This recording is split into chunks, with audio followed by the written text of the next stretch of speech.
কিন্তু আজ আমরা কি হয়েছি, নামি দামি মুসলমান হয়েছে। না কোরআনের হুকুম যে আল্লাহ অর্ডার করেছেন সেইগুলো আমরা পূর্ণাঙ্গভাবে পালন করতে পারছি না। নিজের জীবনে সবকিছু উৎসর্গ করে দিলাম অন্যের জন্য, নিজেকে কোনোদিন আল্লাহ রাসূলের জন্য উৎসর্গ করতে পারলাম না। বলো ঠিক না বেটা? সুধী মণ্ডলী, আজ আমাদের যে একটা ধারণা, এই ধারণাটা কাছ থেকে আপনি বাতিল করেন। এই ধারণা যে মৌলভী সাহেব একদিন না একদিন আল্লাহ আগে জান্নাত দিবেই, ভালো করে বুঝেন। কিন্তু জান্নাত পাবেন, আমি কি বললাম, ঈমান শর্ত। যেমন ঈমান ছাড়া আমল গ্রহণযোগ্য হবে, কথা বলুন হবে? ঈমান ছাড়া আমল গ্রহণযোগ্য হবে না।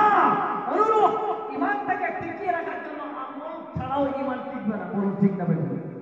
সুধী মণ্ডলী, যদি ঈমানটাই আপনাদের সবকিছু হয়, আর আপনি যদি মনে করেন ঈমান ছাড়া আমি জান্নাতে যাব, আমার ঈমান যদি না থাকে, আমি যদি ঈমান থাকে আর যা মরার আগে যদি ঈমান হয় মারা যায়, তাহলে আল্লাহ আমাকে জান্নাত দিবে, এটা যদি ধারণা থাকে মুসলমান শুনে নেন, ঈমান একটা এমন মূল্য সম্পদ। আজকে আপনার ছেলে হাফিজে কোরআন হলো, এই জায়গায় যাদেরকে পানি দেওয়া হলো, এখানে অনেক মৌলানা হলো, মুসলমান আজকে চিনার ছেলেরা আজকে মৌলবি হলো, আলেম দ্বীন হলো, ইনার বাবারা যদি নামাজি হয় আর ওর বাবা যদি বলে আমার ছেলেটা ভুলকি থেকে মৌলবি হয়ে যায়, ও নিশ্চয়ই আমাকে জান্নাতে নিয়ে যাবে।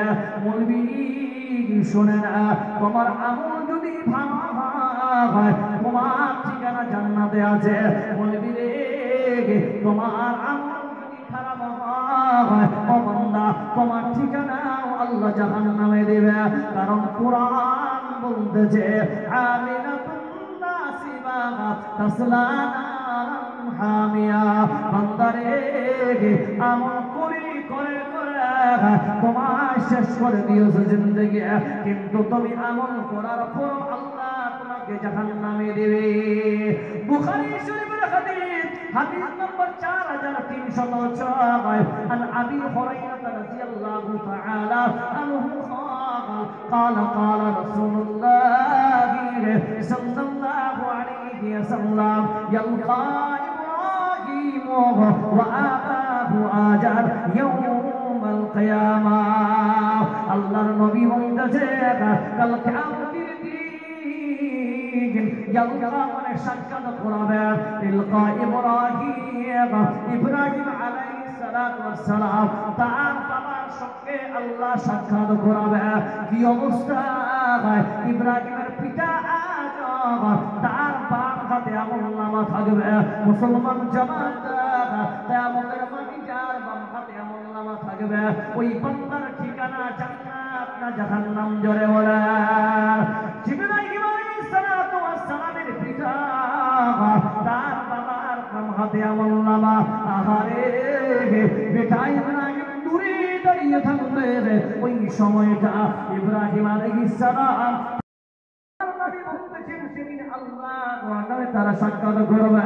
ইব্রাহিমের কাছে গিয়ে আজার বলতেছে বেটা ইব্রাহিম, তোমার আল্লাহ আমার বাম হাতে আমলনামা দিয়েছে রে বেটা। বেটা দেখ, তোমার বাবার বাম হাতে আমলনামা বেটা, যার বাম হাতে আমলনামা থাকবে বেটা তার ঠিকানা চিরতরে জাহান্নামে হবে। বেটা সব জাহান্নামের আগুন পুরো কঠিন মিঠা, ওই জায়গায় বেটারা আমার দ্বারা সম্ভব হবে না। বেটা তোমার দুনিয়াতে তোমার কথা যদি মেনে নিতাম বেটা, তুমি বলেছিলে বেটা মূর্তি পূজা করিও না। বেটা রে, মূর্তি পূজা করিও না, মূর্তি তৈরি করিও না। বেটা তোমার কথা যদি মেনে নিতাম, তুমি বলেছিলে মূর্তি বিক্রি করিও না। বেটা তোমার কথা মেনে নিয়ে তোমার আল্লাহর উপরে ঈমান যদি নিয়ে আসতাম, বেটা আমি খলিলুল্লাহর বাবা হিসাবে আল্লাহর বন্ধুর